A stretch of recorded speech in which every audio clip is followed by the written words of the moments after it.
자, 인사이드 부산 하나 더 이어갑니다. 정부가 부산의 조정 대상 지역 해제를 발표한 지 2달이 지났습니다. 규제 완화로 집값 상승을 부추기는 거 아니냐는 우려가 무색할 만큼 부동산 시장이 얼어붙고 있는데요. 일군 건설사가 대거 참여해 높은 청약 경쟁률을 보였던 아파트조차 당첨자 계약률이 70%에 못 미치고 있다고 합니다. 부산 부동산 시장 한번 진단해보죠. 부동산 전문가 동의대학교 재무부동산학과 강정규 교수 모셨습니다. 교수님 안녕하세요. 네, 안녕하십니까. 네. 자, 부산 전역 조정 대상 지역 해제가 되면서 부동산 거래 활성화가 기대가 됐는데 규제 완화에도 부동산 시장이 더 얼어붙고 있거든요. 네. 어떻게 좀 진단하십니까? 예, 일단은 뭐 전체적으로 가격 하락폭이 조금 커지고 있는 상황이고요. 네. 또 거래가 좀 잘 안 된다는 그런 그 정량적인 지표까지 가치가 발표가 되고 있습니다.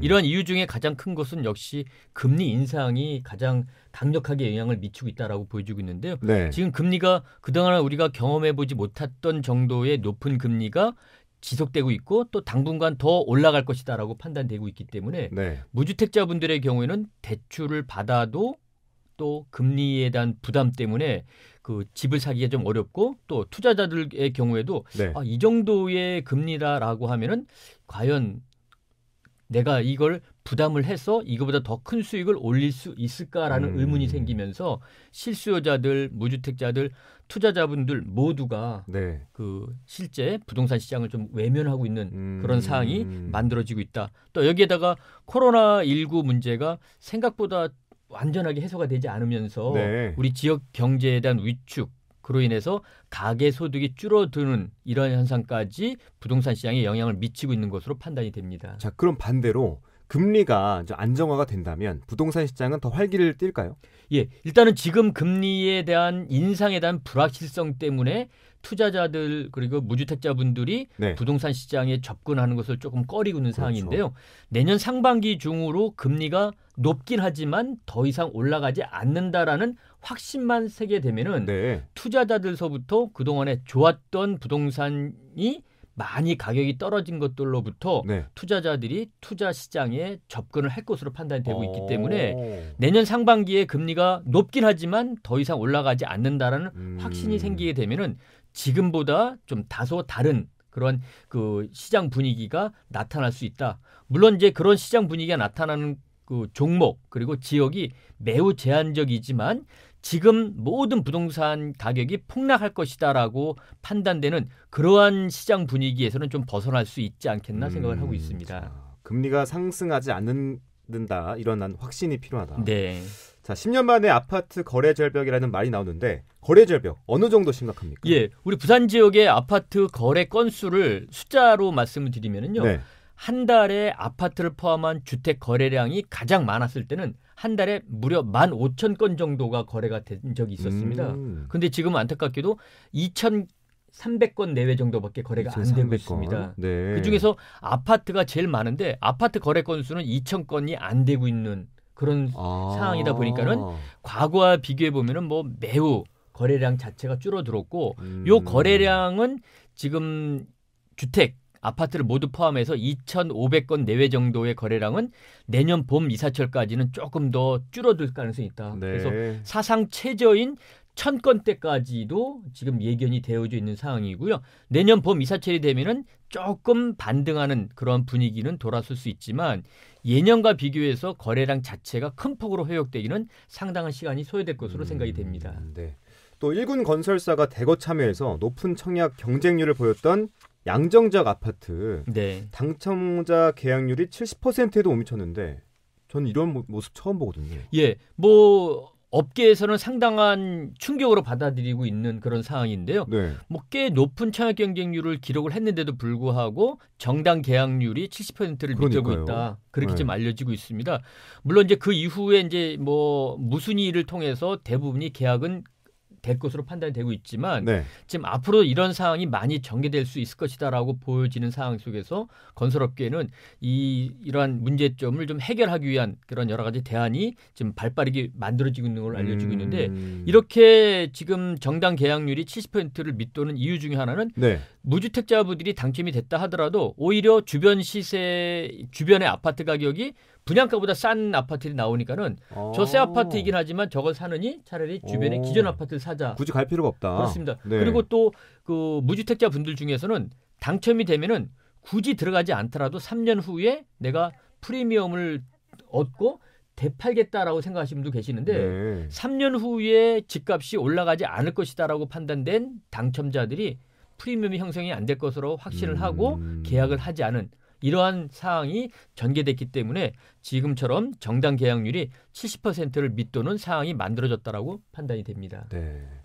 자, 분양 시장에도 찬바람이 불고 있는데 아파트 미분양 규모가 크게 증가했습니다. 규모가 어느 정도입니까? 예, 지금 현재 우리 부산 지역의 미분양 아파트도 역시 가장 많았을 때 네. 한 10,000건 정도가 있었습니다. 근데 지금 그래요? 미분양 아파트가 많이 줄어들었지만 최근 들어서 한 2,000건대를 좀 유지를 하면서 조금씩 미분양 아파트가 늘어나는 이런 상황입니다. 네. 그중에서도 지금 그 악성 미분양이라고 하는 다 집이 지어졌는데도 불구하고 팔리지 않은 아파트가 많이 늘어나는 것이 그걸 악성 미분양이랍니까? 그렇습니다. 그래서 준공후 미분양이라고 하는데 네. 결국은 이 준공후 미분양은 건설업계에 상당한 좀 악영향, 자금 회전에 나쁜 영향을 미칠 수밖에 없는 그런 상황인데 이 악성 미분양이 나오는 지역 그리고 네. 물건들을 보면 좀 특색이 있는 게 네. 비교적 규모가 작은 아파트들 중에서 완공이 된 이런 형태 그리고 그동안에 우리 부산 지역에서 완연하게 인기 주거 지역으로 분류되지 않은 지역들 중에서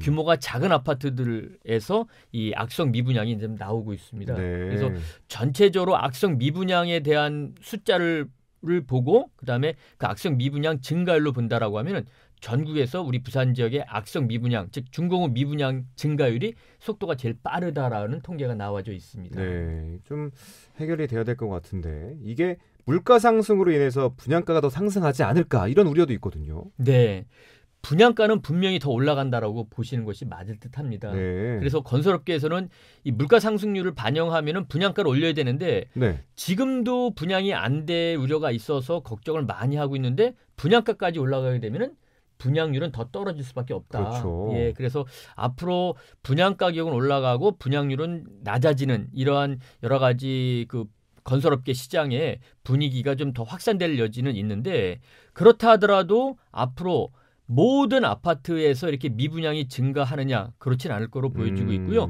지금 전체적인 주택 경기가 좋지 않더라도 일부 인기 주거 지역에서 나오는 그러한 단지들의 경우에는 앞으로도 수십 대 1에서 수백 대 1의 청약 경쟁률을 유지하는 그런 단지가 나올 수 있을 것으로 판단이 되고 있습니다. 그 지역이라고 하면 해수동 이렇게 생각하면 될까요? 네, 뭐 해수동 지역 그다음에 좀 확대한다라고 하면은 연제구 남구, 진구 일부 지역 그다음에 강서구 지역 쪽에 에코델타 시티라는 신도시 지역에서 나오는 아파트들이 아마 경쟁률이 다른 지역보다는 좀 높게 나올 수 있고 그 외 지역에서도 입지 여건에 따라서 뭐 지하철역이 가깝고 그다음에 분양가가 좀 주변 시세에 비교해서 경쟁력이 있는 단지는 꼭 해수동 연남진이 아니더라도 기타 지역에서도 수십 대 1에서 수백 대 1의 청약 경쟁력이 나오는 단지는 앞으로 있을 수 있다. 있을 수 있다. 판단이 들고 있습니다. 자, 내년 얘기로 좀 넘어가 보죠. 내년 신규 입지량은 어느 정도로 예상하십니까? 예, 예년과 조금 비교해서 입주 물량이 많이 늘어납니다. 늘어납니까? 한 2만 5천 호 내외 정도로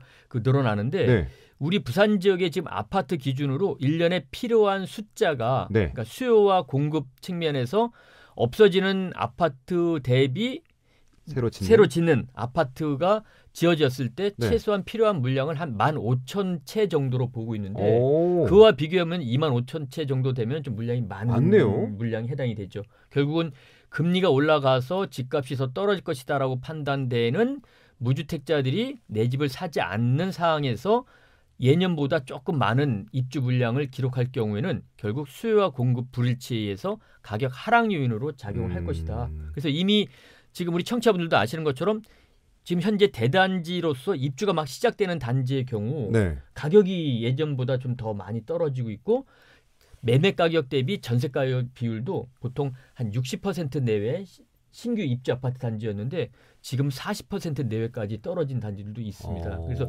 이러한 문제가 내년에도 대규모 입주가 예정되어 있는 단지에서는 지금 같은 문제가 나타날 수 있기 때문에 그 내년에 입주가 예정되어져 있는 곳에 직접 입주를 하지 않고 투자 목적으로 갖고 있거나 전세를 누리려고 하시는 그 수분양자들, 분양을 받아놓으신 분들의 경우에는 전세 가격이 생각보다 좀 떨어질 수 있다라고 하는 것. 그로 인해서 추가적인 내 돈이 조금 더 있어야지만 세입자를 채워 넣어서 내 아파트의 소유권을 이전해 올 수 있다라는 네. 그런 준비를 좀 해놓으실 필요가 있다라고 판단이 됩니다. 그렇군요. 또 아까도 금리 얘기를 하셨는데 네. 미국의 금리 인상 요인은 저희가 딱히 뭐 손 쓸 수 있는 방법이 없잖아요. 그렇습니다. 뭐 시장 활성화 방안은 없는지 뭐 또 특단의 대책이 필요할 것 같은데. 예, 뭐 지금 말씀하셨던 것처럼 미국 기준금리가 더 올라갈 것이다라고 하는 것이 예견이 되어 있기 때문에 그렇죠. 우리나라 한국은행 기준금리도 같이 연동해서 올라갈 수밖에 없는 네. 상황입니다. 그런데 그 금리에 따른 여러 가지 사항을